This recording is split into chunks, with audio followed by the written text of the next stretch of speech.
এখন এসেছি কুমিল্লা ওয়ার সেমেট্রিতে।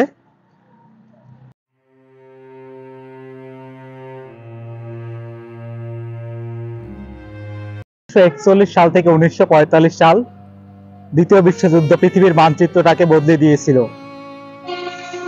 আর এই যুদ্ধে শহীদ হয় প্রায় 6 কোটির মতো সেনা। তাদের স্মৃতিস্তম্ভ ছড়িয়ে আছে পৃথিবীর বহু জায়গায়। আর বাংলাদেশে আছে 2টি ওয়ার সেমেট্রি, সেটা হচ্ছে চিটাগাং একটা আর একটা কুমিল্লায়। প্রত্যেকটা শহীদের নাম ফলকে তাদের নাম, রেজিমেন্ট লেখা আছে। প্রায় 763 জন সেনা এখানে শুয়ে আছেন। এদের মধ্যে ভারত, বেলজিয়াম, জাপান সহ প্রায় 10টি দেশের সেনাবাহিনীর সদস্যগুলো এখানে শুয়ে আছেন। কুমিল্লা ছিল তখনকার সময় একটি অত্যন্ত বৃহৎ হাসপাতাল ও সমর সরবরাহ কেন্দ্র এবং একটি গুরুত্বপূর্ণ বিমান ঘাঁটি। তদুপরি 1944 সালের অক্টোবর মাসে ইম্ফলে স্থানান্তরিত হওয়া অবধি চতুর্দশ সেনাবাহিনীর সদর দপ্তরও এখানে ছিল। তাই কুমিল্লা সেই সময় একটি গুরুত্বপূর্ণ এলাকা হিসেবে বিবেচিত হতো। এখানে 763 সমাধিতে সমাহিত প্রধানত হাসপাতালে মৃতরা। তবে যুদ্ধের পর বিভিন্ন সময়ে বিভিন্ন ক্ষেত্রের থেকে বিভিন্ন বিচ্ছিন্ন শবদেহ এখানে সমাধিত করা হয়। 1941 থেকে 1945 সালে বার্মায় সংগঠিত হওয়া বিশ্বযুদ্ধে প্রায় 45,000 কমনওয়েলথ সেনাবাহিনীর সদস্য মৃত্যুবরণ করেন। লাল কৃষ্ণচূড়ার শ্রদ্ধায় অবনত শহীদের কবরে। প্রতিটি কবরস্থানে একদম সারিবদ্ধভাবে আছে, দেখতে পাচ্ছেন।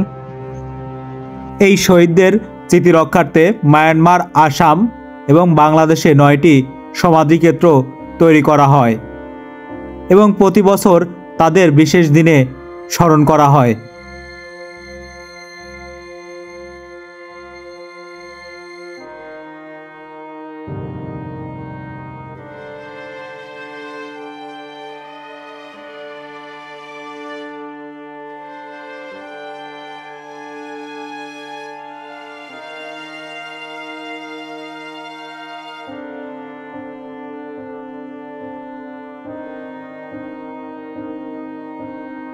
যুদ্ধে যাদের নাম পরিচয় পাওয়া যায়নি তাদের স্মৃতির উদ্দেশ্যে এই ক্রস অফ স্যাক্রিফাইসটি স্মৃতিস্তম্ভটি তৈরি করা হয়।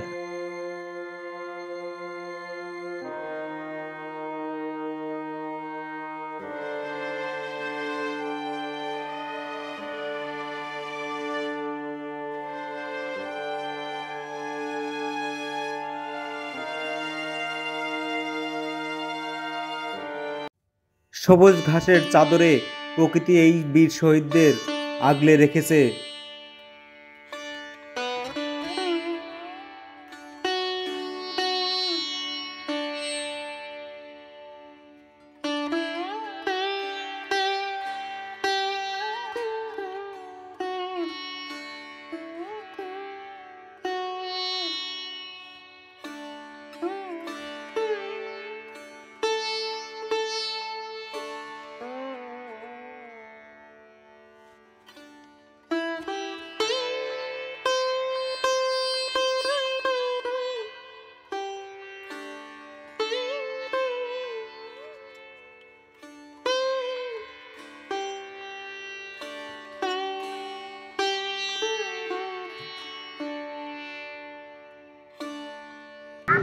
জার্মান নাৎসি বাহিনীর তৎপরতায় এখানে আক্রমণ করা হয়েছিল বার্মা, বাংলাদেশে।